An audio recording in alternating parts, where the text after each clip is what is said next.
Grace to you, good people. Colossians chapter 3, verse 21 on your bread of life today. And the NKJV says, Fathers, do not provoke your children lest they become discouraged. Okay, so I'm going to use this for my title, Fathers in a Christian Home. Okay, so we've looked at a wife in a Christian home and looked at a husband in a Christian home. Now it is fathers. And there is one duty there. Do not provoke your children lest they become discouraged. A very important responsibility and a role of a father in that home because of the mandate that God has given them in regards to their children. Okay?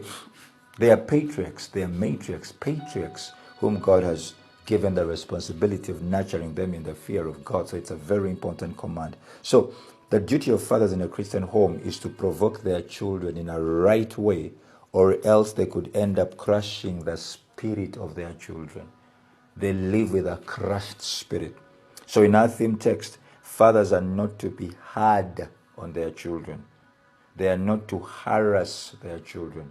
They are not to irritate them, lest they carry that inferiority complex when they are so inferior, or they carry that frustrations all their lives. You see a child with that complex, they're inferior with other children, to other children. They are living a frustrated life. They are living a bitter life. Why? You frustrated their potential as a father because they look unto you.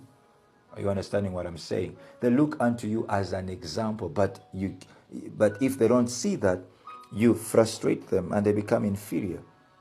Okay, so it is important to note that these kinds of experiences could end up breaking their spirits and the zeal to live for Christ, because God has given you as a patriarch to nurture them in the ways of Christ.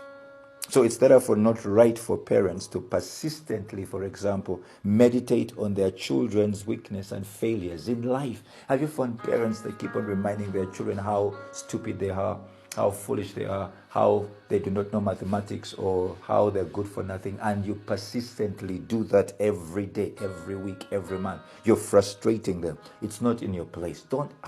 Parents can mean to be an eminence sometimes.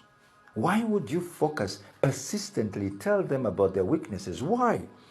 This frustrates them.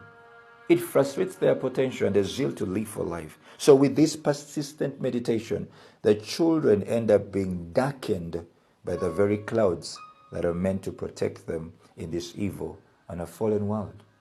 You're a father, but you never tell your daughter she's beautiful. You always remind her how ugly she is, how she's a failure in life. You understand what I'm saying? And then a certain dude gets at school and tells him, oh, baby, you're beautiful, baby. And before you know it, she goes with this man, and then you start complaining again and again. No, you were responsible because you persistently meditated on her failures and weakness in life. Are you understanding what I'm saying? So it is important fathers understand this, and we can learn something from Paul as a spiritual father writing to his children in Corinth. 2 Corinthians chapter 9 verses 1 and 2, the Bible says, Paul says, if I wrote any more on this relief offering for the poor Christians, I would be repeating myself. I know you are on board and ready to go. I have been bragging about you all through Macedonia province, telling them, Achaia province, that has been ready to go in this silence year. Since last year, your enthusiasm, they were so enthusiastic. This enthusiasm by now has spread to most of them. In other words, Paul is saying, I was bragging. I've always bragged about you, the fact that you want to give.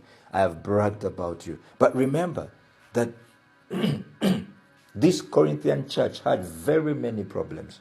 And when Paul was writing to them, he was addressing very many problems that were in that Christian church. They were a weak church. They were a carnal church. They were full of carnality. But despite the many problems that they had, Paul simply provoked them in the right way by bragging about them. Yes, they had weaknesses. Yes, they had failures. But he bragged about them. Yes, your children have got weaknesses. Yes, they've got failures. But brag about them. Are you understanding what I'm saying? When my son failed an English test, I didn't focus on the negative. I just came back on my closet and began speaking to the Lord. Father, my child is the greatest reader Adela has ever seen, because he was in Adela. And before you know it, his grades in English started improving. Why? I was bragging about him in the presence of God and reminding him of who he is, my champion. Are you understanding what I'm saying? Brag about your children. Despite those weaknesses, brag about your children. So friends, this is a vital place of any father in a Christian home. That's your responsibility. You have been known by God in order that you may command your children after you, that they may keep the way of the Lord. This is your mandate in that Christian home. Genesis 18 verses 19. You should understand that mandate as a father in that Christian home. Okay, it is your responsibility to command them in the fear of the Lord. So use then your words not to tear your children, but rather to build them up by bragging about them. This kind of bragging will provoke them in the way of righteousness. And before you know it, you'll see that your children's potential is being lived at full best. And they will make you proud. Just keep doing that, and before you know it, the best is yet to come. And God bless you.